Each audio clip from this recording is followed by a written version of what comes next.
Welcome back to our channel. Today, we embark on an enlightening journey into the life of one of the most revered figures in religious history, Abraham.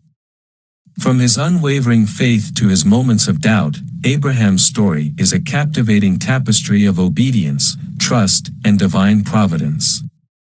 Join us as we delve into the life of this remarkable patriarch, exploring the lessons we can glean from his experiences and the profound impact he continues to have on our faith today. Apart from Moses, no character in the Old Testament is mentioned more frequently in the New Testament than Abraham. James even refers to Abraham as God's friend, a title unique to him in Scripture. All believers throughout history are identified as children of Abraham. The significance and influence of Abraham in the story of redemption are evident in the Bible. Abraham's life is extensively covered in the book of Genesis, starting from his introduction in Genesis 11 verse 26 until his passing in Genesis 25 verse 8. While we have considerable knowledge about Abraham's life, details about his birth and early years are scarce. The biblical account introduces Abraham when he is already 75 years old. Genesis 11 verse 28 mentions that Abraham's father, Terah, resided in Ur, a significant city in southern Mesopotamia situated along the Euphrates River, halfway between the head of the Persian Gulf and modern-day Baghdad. Terah then led his family to Canaan but eventually settled in Haran, a city in northern Mesopotamia on the trade route between ancient Babylonia, Nineveh, and Damascus. Abraham's story becomes captivating at the beginning of Genesis 12, where we witness God's call to him. The Lord said to Abram, "Go from your country, your people, and your father's household to the land I will show you. I will make you into a great nation, and I will bless you. I will make your name great, and you will be a blessing.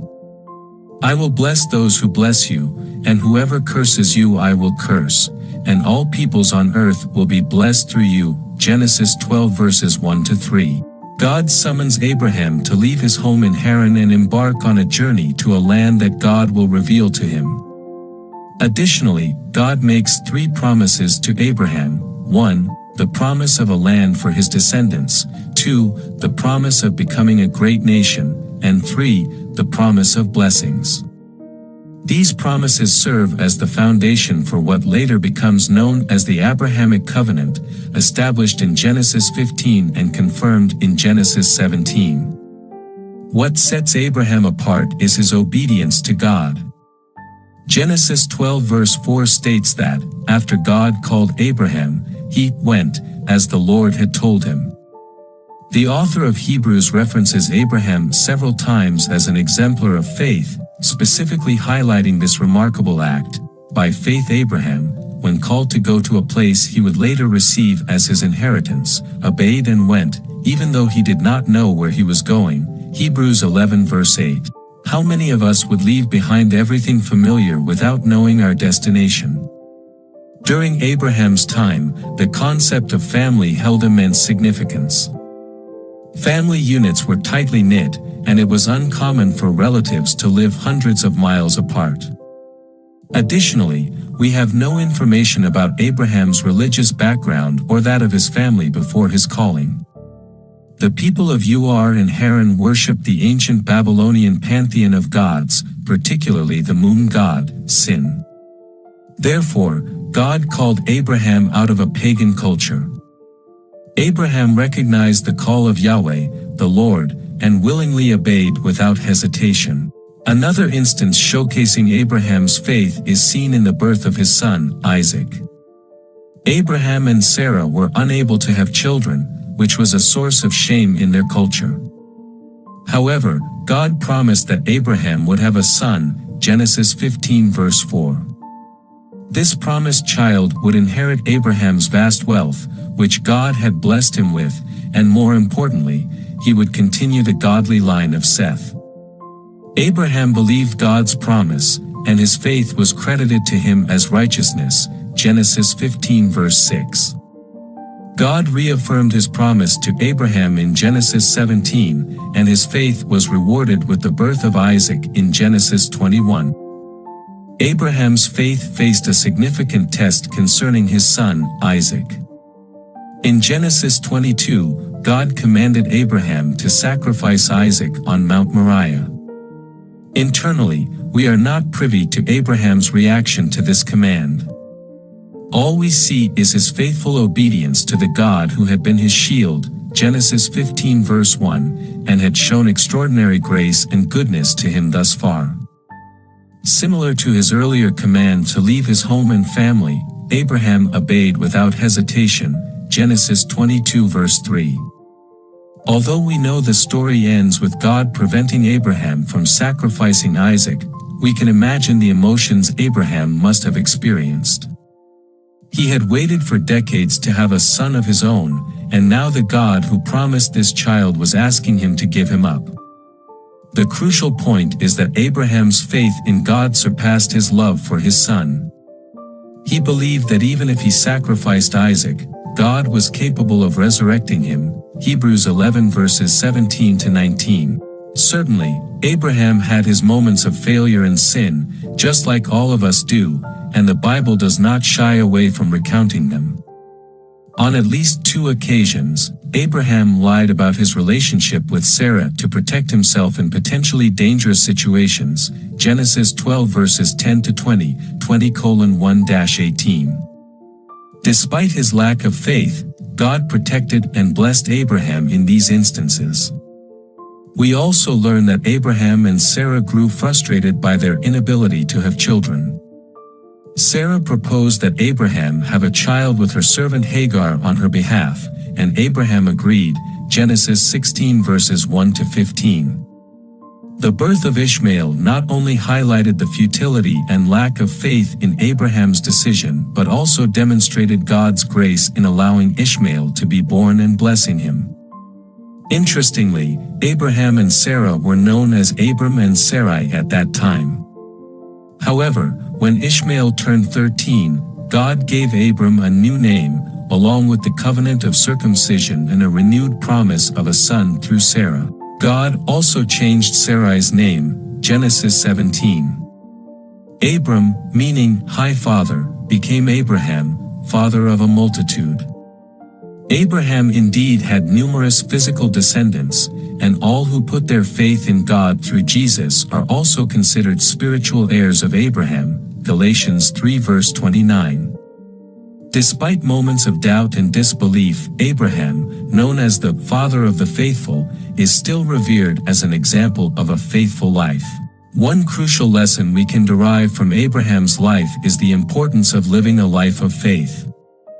Abraham was able to take Isaac up Mount Moriah because he knew that God was faithful to his promises. Abraham's faith was not blind, it was a settled assurance and trust in the one who had proven himself faithful and true. If we reflect on our own lives, we can see God's providential hand at work. God does not necessarily need to appear to us accompanied by angels, speak from burning bushes, or part the seas to be active in our lives. He is overseeing and orchestrating the events of our lives.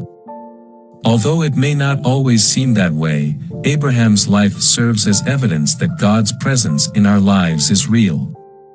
Even Abraham's failures indicate that while God does not shield us from the consequences of our sins, He graciously works His will in and through us. Nothing we do can thwart His plan. Abraham's life also exemplifies the blessing of simple obedience. When asked to leave his family, Abraham obeyed without hesitation. When asked to sacrifice Isaac, Abraham wasted no time and acted early the next morning. From the biblical narrative, there is no indication of hesitation in Abraham's obedience. Like most of us, Abraham may have struggled internally with these decisions, but when it was time to act, he acted. When we discern a genuine call from God or encounter His instructions in His Word, we must respond with obedience.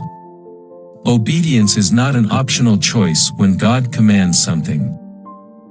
Additionally, Abraham's life demonstrates what it means to have an active relationship with God. While Abraham displayed quick obedience, he also did not shy away from asking God questions. Abraham believed that God would give him and Sarah a son, but he wondered how it would be possible. Genesis 17:17-23. In Genesis 18, we read about Abraham interceding for Sodom and Gomorrah. Abraham acknowledged God's holiness and justice and couldn't fathom him destroying the righteous along with the sinners. He pleaded with God to spare the sinful cities for the sake of 50 righteous individuals and continued to negotiate the number down to 10. Ultimately, there were not even 10 righteous individuals in Sodom, but God did spare Abraham's nephew Lot and his family. Genesis 19. It is noteworthy that God revealed his plans to Abraham before destroying the cities and was not taken aback by Abraham's questions. Abraham's example teaches us how to engage with God regarding his plans, intercede for others, trust in God's justice, and submit to his will. Abraham's moments of wavering faith, particularly in the situation with Hagar and Ishmael, serve as a cautionary tale about the folly of taking matters into our own hands. Although God had promised Abraham and Sarah a son, their impatience led them to devise a plan to fulfill that promise themselves. However, their plan backfired, resulting in conflict between Sarah and Hagar, as well as between Ishmael and Isaac. Ishmael's descendants eventually became bitter enemies of God's people, as evidenced in the ongoing conflict between Israel and its Arab neighbors. This illustrates the fact that we cannot accomplish God's will through our own efforts.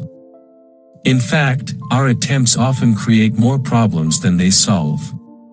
This lesson holds significant implications for our lives.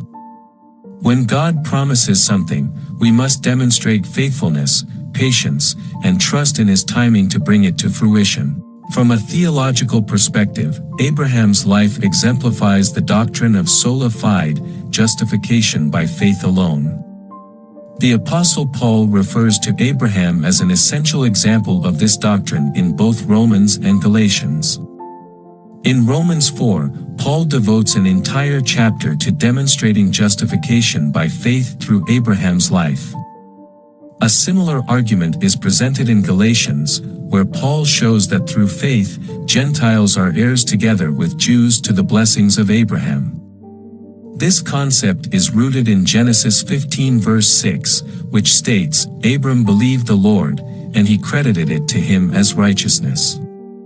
Abraham's trust in God's promises was enough for God to declare him righteous, validating the principle stated in Romans 3 verse 28. Abraham did not earn his justification but simply relied on his faith in God. Abraham's life reveals the early workings of God's grace in the Old Testament.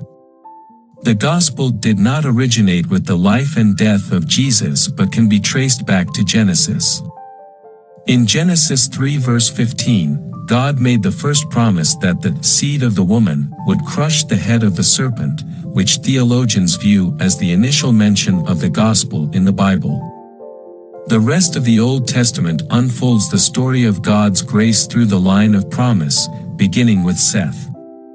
The calling of Abraham serves as another crucial piece in the narrative of redemption. Paul affirms that the gospel was preached to Abraham in advance when God declared, "All nations will be blessed through you." Galatians 3 verse 8. Another significant lesson from Abraham's life is that faith is not inherited. In Matthew 3 verse 9, Luke 3 verse 8, and John 8 verse 39, it is clear that mere physical descent from Abraham does not guarantee salvation. This applies to us as well. We cannot rely on someone else's faith or a Christian upbringing to secure our relationship with God or entrance into heaven. Having an impeccable Christian pedigree does not obligate God to save us. Paul uses Abraham to illustrate this in Romans 9, where he highlights that not all who descended from Abraham were chosen for salvation. God sovereignly selects those who will receive salvation, and it comes through the same faith Abraham exemplified in his life. Lastly, James employs Abraham's life to illustrate that faith without works is dead, James 2 verse 21. James references the story of Abraham and Isaac on Mount Moriah as an example. Simply acknowledging the truths of the gospel is insufficient for salvation. Genuine faith must be accompanied by obedient actions that demonstrate a living faith. The faith that justified Abraham and deemed him righteous in God's eyes, Genesis 15, was the same faith that moved him to act obediently when commanded to sacrifice Isaac. Abraham's faith was authenticated by his works. In summary, Abraham's exemplary status does not stem from his flawless piety or a perfect life, as he had his shortcomings. Instead, his life serves as a vivid illustration of various truths found in the Christian journey. God singled out Abraham from among millions to be the recipient of his blessings and employed him as a pivotal figure in the unfolding of the redemptive story, ultimately leading to the birth of Jesus. Abraham embodies faith and hope in God's promises, Hebrews 11:8-10. Our lives should be lived in such a manner that when our days come to an end, our faith, like Abraham's, leaves a lasting legacy for others to emulate. Thank you for watching. We hope you have gained insights into the Bible through this discussion. Please consider subscribing and clicking on the notification icon for future updates. Stay tuned for more episodes where we delve into critical issues found in the Bible.